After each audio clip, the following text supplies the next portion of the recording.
வணக்கம் Jai Hind. Cockroach Janata party எடுத்த இந்த முன்னெடுப்பு, இந்த போராட்டம் அப்படின்றது வன்முறையா மாறி கிட்டத்தட்ட 3 நாட்களுக்கு மேல வன்முறை தொடர்ந்து அதிகரிச்சுட்டே இருக்கு. இன்டர்நெட் கட் ஆஃப் பண்ணக்கூடிய நிலைமைக்கு இப்போ போயிருக்கு. ஆயிரக்கணக்கில் மக்கள் உள்ள குவிஞ்சிட்டு இருக்காங்க. மாணவர்கள் கண்டிப்பா உள்ள இருக்கிறாங்க, அதை நம்ம டவுட்டே சொல்ல முடியாது. பட் ஒரு டேஞ்சரஸான சுச்சுவேஷனை நம்ம ஸ்பிளிட் பண்ணி பிரச்சனையை பிரித்து பார்த்தா தான் உள்ள என்ன இருக்குன்றது தெரியும்.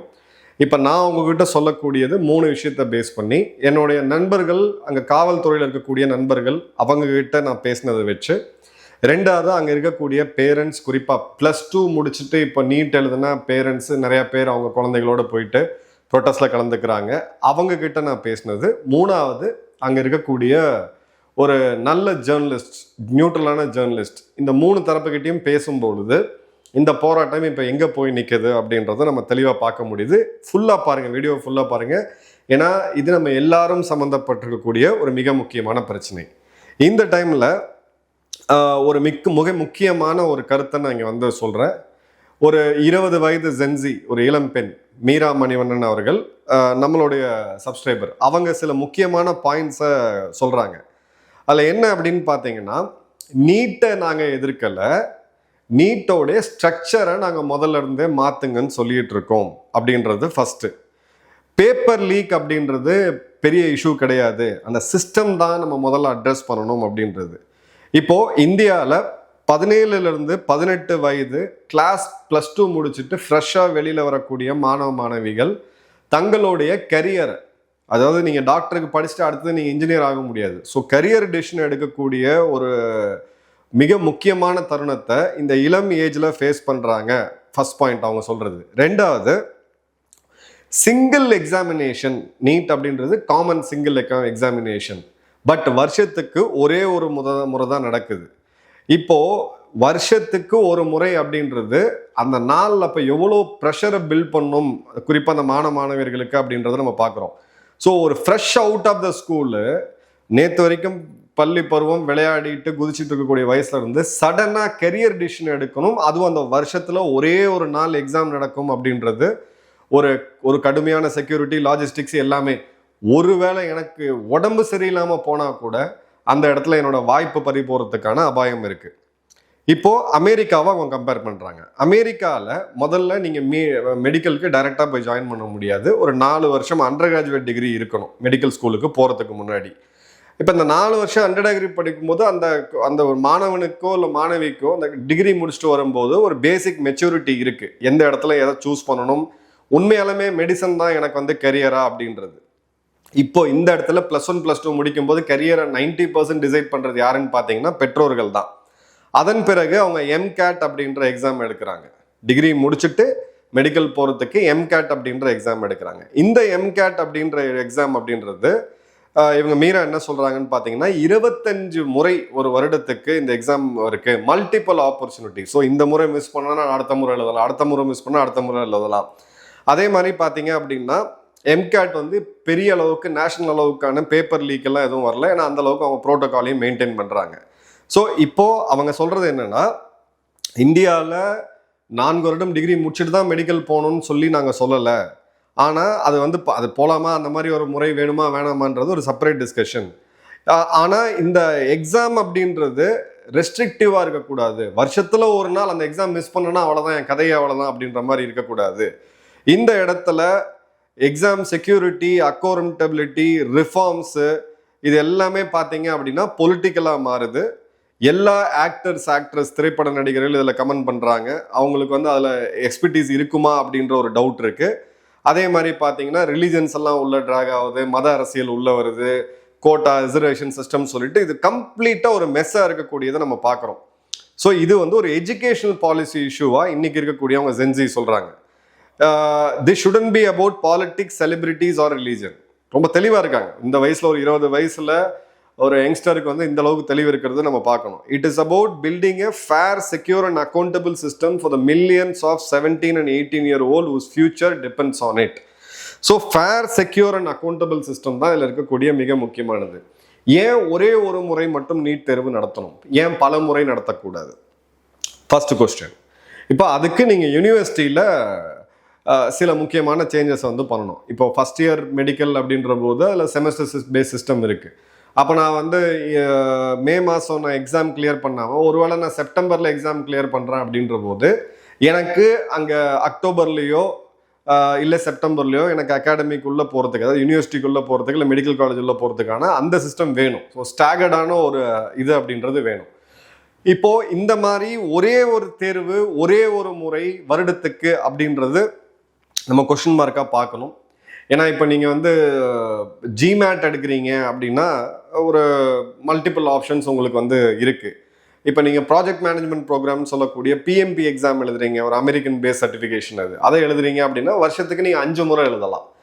இந்த மாதிரியான ஒரு சிஸ்டம் வந்து பில்டப் பண்ணும் பொழுது இந்த ப்ரெஷர் அப்படின்றது ஈஸ் ஆகும். அதே மாதிரி அக்கௌண்டபிலிட்டின்றது இருக்கும். இன்ஃபேக்ட் பேப்பர் லீக்கும் பார்த்தீங்கன்னா பெரிய அளவுக்கு நடக்காது. ஏன்னா பேப்பர் லீக் நடக்கிறது வந்து இந்த முறை எப்படியாவது இந்த சீட்டை வாங்கிடணும் அப்படின்ட்டு அவங்க உள்ள போகிறாங்க. ஸோ ஒரு ஜென்சி அவர்களுடைய பார்வையில் இது என்ன அப்படின்றது பார்த்தோம். ரெண்டாவது, என்டிடிவியில் பேசின ஒரு நீட் மாணவர், தேர்வு எழுதி பாஸ் ஆன மாணவர், அவர் கொந்தளிச்சு போய் கதறாரு. இதில் இருக்கக்கூடிய ரிசர்வேஷன் சிஸ்டம் அவருக்கு வந்து ஒரு சேலஞ்சை ஏற்படுத்துது. அதோட ஃப்ரஸ்ட்ரேஷனை வந்து அவர் காமிக்கிறாரு. இப்போ ரிசர்வேஷன் வேணுமா வேணாமா, இது வந்து கான்ஸ்டியூஷனல் டிபேட். இது அந்த இதுக்குள்ளே நம்ம இப்போதைக்கு போக வேண்டாம். பட் இன்னைக்கு இருக்கக்கூடியவங்களுக்கு ப்ரெஷர் எங்கே வருது அப்படின்னு பார்த்தீங்கன்னா, காம்படிஷன் அதிகமாகிட்டே போகுது. இதில் இருக்கக்கூடிய அந்த தேர்வு வந்து ஒரே ஒரு முறை அப்படின்ற போது நிச்சயமாக இது மேக்சிமம் ஸ்ட்ரெஸ்ஸை அந்த குழந்தைகளுக்கு கொடுக்குது. ஓகே, இப்போ எனக்கு மெடிக்கல் வேணுமா வேணாமா, இப்போ இந்த கெரியர் டிசிஷனை 16-17 வயசில் எடுக்கிறது அப்படின்றது எந்த அளவுக்கு கரெக்டாக இருக்கும் அப்படின்றது இந்த யங்ஸ்டருடைய கேள்வி.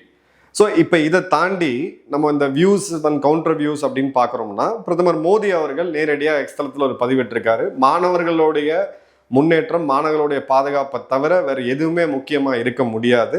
இதில் சம்பந்தப்பட்ட அனைத்து குற்றவாளிகளும் வெகு விரைவில் தண்டிக்கப்படணும்னு சொல்லிட்டு விரைவு நீதிமன்றங்களை நாங்கள் அமைக்க இருக்கிறோம், இந்த மாதிரியான இதுன்னு சொல்லி ஒரு அஷூரன்ஸ் கொடுத்துருக்காரு. இப்போ கம்யூனிகேஷன் பார்ட், இதை வந்து நான் நிறையா சொல்லுவேன். இப்போ யாருக்கிட்ட, இப்போ ஜேபி நட்டா அவர்கள் இந்த மாணவர்கள் இருக்கக்கூடிய அந்த 2-3 பேர் முக்கியமாக இருக்காங்க, அவங்கள கூப்பிட்டு பேச்சுவார்த்தை நடத்துகிறாரு. இந்த பேச்சுவார்த்தையை முதல்லையே நடத்தியிருக்கணும் அப்படின்றது தான் நாம் வைக்கக்கூடிய ஒரு பார்வை. இதுக்கு கடும் எதிர்ப்பு, என்னுடைய 3 பரம்பரையை திட்டிலாம் நிறைய பேர் வசைப்பாடு இருந்தாங்க. நெவர்தலெஸ் அது வந்து அவங்களுக்கு ஒரு சந்தோஷத்தை கொடுத்ததுன்னா ஃபைன். பட் பிரச்சனை வந்து என்ன வசப்படுறது கிடையாது. பிரச்சனை என்ன அப்படின்ற போது இந்த ப்ரொட்டஸ்ட் இப்போது மும்பையில் அதிகமாக போயிட்டுருக்கு, பூனேயில் அதிகமாக போயிட்டுருக்கு, பட்னா, பெங்களூரு போன்ற பல சிட்டிஸில் இது அடுத்தடுத்து போயிட்டுருக்கு. இப்போ எல்லா இடத்துலையுமே இந்த மாணவர்கள் அமைப்பு ஏற்கனவே டைஃபி, எஸ்எஃப்ஐ போன்ற அமைப்புகள் எல்லாமே முதல்ல ஆரம்பிக்கிறாங்க, அதன் பிறகு வராங்க. இப்போ டெல்லியில் இருக்கக்கூடிய அந்த வியூஸை நம்ம பிரித்து பார்க்குறோம் அப்படின்ற போது காவல்துறையினர் என்ன சொல்கிறாங்க, நாங்கள் மேக்சிமம் ரெஸ்ட்ரெயின் பண்ணுறோம் சார், யாரையுமே, எல்லாமே எங்கள் வீட்டு பசங்களே கூட சில பேர் இருப்பாங்க, நாங்கள் மேக்சிமம் ரெஸ்ட்ரெயின் பண்ணுறோம், அவங்க எவ்வளோ எங்களை வந்து ஒரு தூண்டுற மாதிரி இல்லை கோவப்படுத்த மாதிரி பேசும்போது கூட நாங்கள் வந்து ரெஸ்ட்ரெயின் தான் பண்ணிக்கிட்டு இருக்கோம். ஆனால் சில இடங்களில் பெட்ரோல் பங்கில் போய் கை வைக்கிறாங்க, சில இடங்களில் வாகனங்களை இது பண்ணுறாங்க, கல்லை விட்டு எரியும் போது எங்களுக்கு பதில் தாக்குதல் நடத்த வேண்டிய கட்டாயம் அப்படின்றது ஏற்படுது. இப்போவும் நாங்கள் மினிமல் ஃபோர்ஸை தான் யூஸ் பண்ணிக்கிட்டு இருக்கோம், ஜந்தர் மந்திரை விட்டுட்டு நீங்கள் வெளியில் போகாதீங்க, பாராளுமன்றத்தை நோக்கி நகராதீங்கன்னு நாங்கள் சொன்னோம். பட் கட்டுக்கடங்காத கூட்டம். நாளைக்கு பாராளுமன்றத்துக்கு உள்ளே போகும்போது அங்கே துணை ராணுவ படையினர் இருப்பாங்க, ஏதாவது ஒரு அசம்பாவிதம்.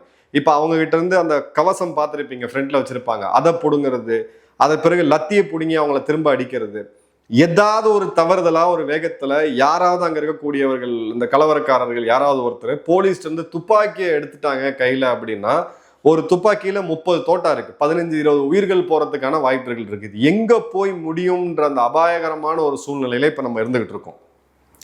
இந்த ப்ரொட்டஸ்ட் நான் ஏற்கனவே சொன்ன மாதிரி ரொம்ப ஆர்கனைஸ்டாக போயிட்டுருக்கு. கண்டினியூஸாக ஜொமேட்டோவில் பார்த்தீங்கன்னா முன்பின் தெரியாதவர்கள் கத்தார்ல இருந்தெல்லாம் ஆர்டரை கொடுத்து சாப்பாடு இங்கே அனுப்பிச்சிட்டு இருக்காங்க. இப்போது இந்த ஒரு முக்கியமாக நம்ம கவனிக்க வேண்டிய விஷயம் என்னென்னா, ஃபார்ம் ப்ரொட்டஸ்ட் நம்ம பார்த்தோம், சிஏ ப்ரொட்டஸ்ட் நம்ம பார்த்தோம், இப்போ லேட்டஸ்ட்டாக இந்த ப்ரொட்டஸ்ட் நம்ம பார்த்தோம். இதுக்கு முன்னாடி அக்னிவீர் திட்டத்தை கொண்டு வரும்போது அதுக்கு இதே மாதிரியான ஒரு ரியாக்ஷன் குறிப்பிட்ட சில மாநிலங்கள் இருந்ததை பார்த்தோம். கவர்மெண்ட் கிட்ட இருக்க வேண்டியது இதற்கான எமர்ஜென்சி ரெஸ்பான்ஸ் என்ன, இதுக்கு ஒரு சிஸ்டம் இருக்கணும். இந்த மாதிரியான பிரச்சனைகள்லாம் ஹேண்டில் பண்ணுறதுக்கு நிச்சயமாக ஒரு சிஸ்டம் இனிமே வேணும். இதை வந்து ஜஸ்ட் லைக் தட் நீங்கள் கடந்து போக முடியாது. இது ஏதோ ஒரு மாணவர்கள் மட்டும், இது நீட் சம்மந்தப்பட்ட பிரச்சனை கிடையாது. அது 2-3 நாளைக்கு முன்னாடியே முடிஞ்சிருச்சு. நீட் தேர்வு முடிஞ்சிருச்சு, நல்லபடியாக தான் நடந்திருக்கு. இப்போ மாணவர்கள் அட்மிஷன் போயிட்டாங்க, அடுத்தது அவங்க மருத்துவக் கல்லூரியில் ஜாயின் பண்ணிட்டாங்க. பட் விஷயம் வந்து வெறும் இந்த அக்கௌண்டபிலிட்டி மட்டும் கிடையாது. பல 100 பிரச்சனைகள் இன்னைக்கு இருக்கு சமூக ஊடகங்கள்ல.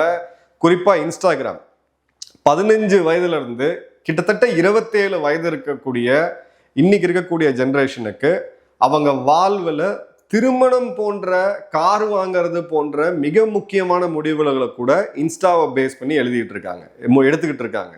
இன்னைக்கு இன்ஸ்டால மெடிக்கல் நாலேஜே இல்லாத ஒரு இன்ஃப்ளூயன்சர் எனக்கு 6 பேக்ஸ் இப்படி இதை சாப்பிட்டா வந்துடும், காலையில் இதை சாப்பிடுங்க, வே ப்ரோட்டீனை சாப்பிடுங்கன்னு சொன்னால் லட்சக்கணக்கான பேர் அதை கண்மூடித்தனமாக ஃபாலோ பண்ணக்கூடிய சூழ்நிலையில் நம்ம இருக்கோம். ஸோ ஒன்று, அந்த மீடியம் ரெகுலேட் ஆகணும். அதற்கு இந்த அரசாங்கம் இது வரைக்கும் எந்த ஒரு நடவடிக்கையும் எடுக்கலை. பிரான்ஸ் லேட்டஸ்டாக சோஷியல் மீடியாவை 15 வயசு கீழே இருக்கவங்களுக்கு பேன் பண்ணியிருக்காங்க. ஆஸ்திரேலியா பேன் பண்ணியிருக்கு. மலேசியா பேசிக்கிட்டு இருக்கு. பல உலக நாடுகள் இதை பற்றி பேசிகிட்டு இருக்காங்க. இப்போ 80 கோடி சமூக ஊடகங்கள் பயனாளிகள் இருக்கக்கூடிய இந்த நாட்டில் நீங்க எதை ரெகுலேட் பண்ணணுமோ அதை சரியான டைம்ல ரெகுலேட் பண்ணணும். அது இல்லை ஓகே நம்ம சைனா மாடல் அடாப்ட் பண்றோம். இன்னைக்கு 110 நிறுவனங்கள் $1 ட்ரில்லியன் வேல்யூவேஷன் எல்லாம் கூட இந்திய நிறுவனங்கள் இருக்கு. யாராவது ஒருத்தர் இந்த சமூக ஊடகத்தை ஆரம்பிக்கலாம், அதை இந்தியாவில் பாப்புலரைஸ் பண்ணலாம், அதுக்கு தேவைப்பட்ட சில ஃபண்டிங்கும் கொடுக்கலாம். பிறகு சைனா மாதிரி நம்மளுடைய ஓன் சிஸ்டத்தை வச்சு இந்த வெஸ்டர்ன் சிஸ்டத்துலேருந்து வெளியில் வரக்கூடியலாம். டிஜிட்டல் காலனிசம்குள்ள வாழ்ந்துட்டு இருக்கோம் அப்படின்றது தான் நம்மளுடைய அன்பர் ஒருத்தர் கனடாலேருந்து என்கிட்ட பேசும்போது ஒரு 1/2 மணி நேரம் ஒரு காலில் என்கிட்ட சொன்னார். நம்ம டிஜிட்டலாக காலனைஸ் ஆகிட்டு இருக்கோம். ஒரு இதே மாதிரியான ஒரு பெரிய நிறுவனத்தில் உயர் பதவியில் இருக்கக்கூடியவர் அந்த சப்ஜெக்டை தெரிஞ்சவர் இந்த ஒரு வியூவை சொல்றாரு. இந்த இடத்துல அரசாங்கத்தோடைய ஆக்ஷன் அப்படின்றது கிட்டத்தட்ட 0. 2வது, இந்த பிரச்சனைகள் வந்து அதிகமாக ஈடுபடக்கூடியது இல்லை யார் இதை அதிகமாக எடுக்கிறாங்கன்னா இந்த சோகால் ஜென்சிஸ். இவங்க அதிகமாக என்கேஜ் ஆகக்கூடிய இடம் வந்து இன்ஸ்டாகிராம். கவர்மெண்டோடைய பிரசன்ஸ் எம்இபியோட பக்கத்தில் நீங்கள் இப்போ கூட போய் பார்த்தீங்க அப்படின்னா இதுக்கு சம்மந்தமாக எந்த பதிவுமே இருக்காது. கல்வித்துறை எந்த பதிவும் கிடையாது. வெளியுறவுத்துறை வெளியில இருந்து இந்த மாதிரியான ஆபத்துகள் இருக்கு, இந்த மாதிரியான சூழ்நிலைகள் இருக்கு, எதுவுமே கிடையாது. ஐடி எதுவுமே கிடையாது.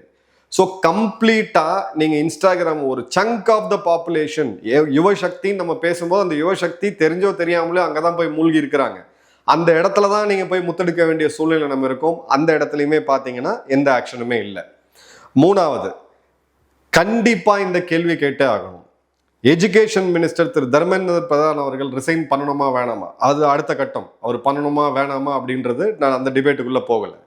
பட் அதற்கு கீழே இருக்கக்கூடிய ஐஏஎஸ் அதிகாரிகள் சம்பந்தப்பட்ட துறையில இத்தனை வருஷமா இருக்காங்க. அவங்களுடைய ஒரே ஒரு வேலை, அதாவது எம்ஏ ஒரு அரசியல் மினிஸ்டரா இருக்கவருக்கு கூட தேர்தல் பிரச்சாரம் போனோம், கட்சி பணியை பார்க்கணும்னு சொல்லி 1000 வேலை இருக்கும். துறையிலே இருக்கக்கூடிய அதிகாரிகள் அவங்களுக்கு வேற என்ன வேலை? இதை தவிர இத்தனை நாடுகள் இருக்கு, 65 நட்பு நாடுகள் இருக்கு இந்தியாவுக்கு. கொரியா இருக்குது, இஸ்ரேல் இருக்குது, பல நாடுகள் ஐரோப்பால இருக்குது. ஏன் அங்க இருக்கக்கூடிய பெஸ்ட் ப்ராக்டிஸை நம்ம வந்து இங்க கொண்டு வர முடியாதா? கண்டிப்பா முடியும். இப்ப 27ல இந்த எக்ஸாம் ஆன்லைன் கொண்டு போவோம் அப்படின்னு சொல்லி திரு தர்மேந்திர பிரதான் அவர்கள் சொல்லியிருக்காரு. இப்ப இது இப்போ 1 வருட காலத்துல இந்த கம்யூனிகேஷனை நீங்க முதல்ல கொடுக்கணும். அந்த பேப்பர் லீக் ஆகும்போது இதோட கடைசி, இனிமே பேப்பர் லீக் ஆகாது, நாங்க இந்த நிறுவனத்தை கூப்பிட்டுருக்கோம். இப்போ என்விரான்மெண்டல் பாலிசி பல இடத்துல ஓப்பன் டாக்குமெண்ட் வருது. நம்மளுடைய பிஎன்எஸ் சட்டத்தை கொண்டு வரும்போது அதுக்கு ஒரு ஓப்பன் டாக்குமெண்ட்டை கிட்டத்தட்ட 6 மாத காலத்துக்கு மேல வச்சிருந்தாங்க. ஏன் இந்த இடத்துல இந்த மாதிரி மாணவர்கள் கிட்ட நீங்க இந்த தேர்வை எப்படி நடத்தணும்னு சொல்லுங்க. கண்டிப்பா டேலண்ட் இருக்கு, எல்லாமே இருக்கு, எல்லாத்தையும் பண்ணலாம். சிபிஎஸ்சி ஓஎம்ஆர் ஷீட்ல இவ்வளோ பேர் ரெசல்யூஷன் இருக்கக்கூடிய கான்ட்ராக்டை மாத்துறாங்க அப்படின்ற போது அதை ஒருத்தர் வந்து சுட்டி காமிக்கிறார். இவங்கள உள்ள கொண்டு வாங்க. பேரண்ட்ஸ் டீச்சர்ஸ் அசோசியேஷன்ஸ் இருக்கு, ஸ்கூல் அசோசியேஷன்ஸ் இருக்குது, இவங்களெல்லாம் ஸ்டேக் ஹோல்டர்ஸ்லாம் உள்ள கொண்டு வந்து ஒரு கலெக்டிவோ ஒரு டிசிஷனை அரசாங்கம் எது தேவையில்லைன்றதை அரசாங்கம் எப்பயுமே முடிவெடுக்கும். அது அவங்களுக்கு உண்டான அதிகாரம். பட் கன்சல்டேட்டிவ் ப்ராசஸாக இதை கொண்டு வரும்போது இந்த ப்ராசஸ் இன்னும் பெட்டர் ஆகும். நாளைக்கு இன்டர்நெட் ஸ்பீடு என்ன ஆகும், ஒருவேளை ஒரு இடத்துல இன்டர்நெட் அவுட்டேஜ் இருக்குன்னா என்ன மாதிரியான இது இருக்கும், எத்தனை மாதிரியான கம்ப்யூட்டர்ஸ் இதுக்கு வந்து தேவை, இதெல்லாம் முதல்ல இருந்தே நம்ம பண்ணணும். ஏன்னா இதுக்கு அடுத்த பிரச்சனை எங்கே வரும் பார்த்தீங்க அப்படின்னா கிராமப்புற மாணவர்களுக்கு இன்டர்நெட் ஸ்பீடு, இன்டர்நெட் அவைலபிலிட்டி, இந்த மாதிரியான விஷயங்கள்லாம் உள்ள வரும். ஸோ இது ஒரு காம்ப்ளெக்ஸான ப்ராசஸ். நீங்கள் அஷூரன்ஸ் வந்து கொடுக்குறீங்கன்னா அந்த அஷூரன்ஸுக்கு உண்டான அந்த ஸ்ட்ரக்சரையும் நீங்கள் சேர்த்து கண்டிப்பாக கொடுத்தே ஆகணும். அடுத்தது அப்படின்னு பார்த்தீங்கன்னா அங்கே இருக்கக்கூடிய பேரண்ட்ஸ்கிட்ட நான் பேசும் பொழுது, தேர்வு கேன்சல் ஆகும்போது பசங்க மனம் முடிஞ்சு போறாங்க. நிச்சயமா இதுல மாற்று கருத்தே கிடையாது. மனம் முடிஞ்சு தவறான முடிவுகளுக்கு சில மாணவர்கள் போயிருக்காங்க. இதுவும் நம்மளாவே மன்னிச்சிக்கவே முடியாது. ஒரு ஆஃப்டர் ஆல் ஒரு தேர்வு. இந்த பிரச்சனை 2022 வரும்போது ஒரு ஆங்கில ஊடகத்துக்கு நான் ஒரு கட்டுரை எழுதினேன். என்னுடைய வாழ்க்கையை நான் எக்ஸாம்பிளா கொடுத்துட்டு இருந்தேன். நான் ஒரு மருத்துவன் ஆகணும் அப்படின்றதான் என்னுடைய வெறி, என்னோட இது எல்லாமே. பட் அதுக்கான மார்க்கை நான் +2 சரியா எடுக்க முடியல. அப்பவும் என்ட்ரன்ஸ் எக்ஸாம் இருந்துச்சு. அப்பவும் +2 மார்க்கையும் என்ட்ரன்ஸ் எக்ஸாமையும் சேர்த்து பார்ப்பாங்க. அந்த கட் ஆஃப்னு ஒன்று போடுவாங்க. 2வது முறை நான் ஒரு வருஷம் ஸ்கூலில் காலேஜை ட்ராப் அவுட் பண்ணிட்டு நான் மீண்டும் எழுதணும் அப்படின்னு ட்ரை பண்ணுறேன். எக்ஸாம் எழுத போகிற அன்னைக்கு பைக் ஆக்சிடென்ட் அந்த கோட்டூர்புரம் பிரிட்ஜு கிட்ட.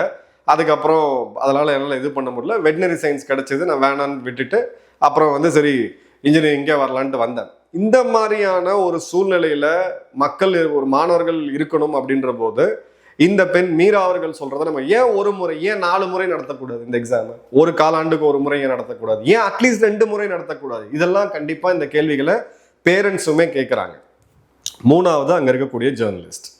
இப்ப இருக்கக்கூடிய மாணவர்கள் இது நீட்டுக்காக மட்டும் வராங்களா? நீட்டுக்காக கிடையாது. வேலை வாய்ப்பு இல்லைன்னு வராங்களா? அதுவும் கிடையாது. ஜென்சி மேல நீ கை வச்சிட்ட, நாங்கெல்லாம் ஒன்னா சேர்ந்து வருவோம்.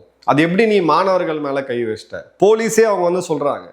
போலீஸ் கோட்டஸ்ல இருக்கக்கூடிய சில மாணவர்களும் போறாங்க. அது எப்படி நீ ஜென்சி மேல கை வச்ச? இது அந்த இளம் கன்று பயம் அறியாதுன்ற மாதிரியான ஒரு இது. இந்த ஒரு வயதுல இந்த எனர்ஜியை நம்ம சேனலைஸ் பண்ண வேண்டிய கட்டாயம் சமூகத்தில் இருக்கக்கூடிய எல்லாருக்குமே இருக்கு. குறிப்பா பெற்றோர்களுக்கு இருக்கு. இன்னைக்கு இவங்க போறாங்க, ஒரு ப்ரொட்டஸ்ட்ல கலந்துக்கிறாங்க, 100கணக்கான பேர் கல் எறிகிறாங்க, அந்த பக்கம் போலீஸ் கண்ட்ரோல் பண்றதுக்கு அவங்க திணறாங்க.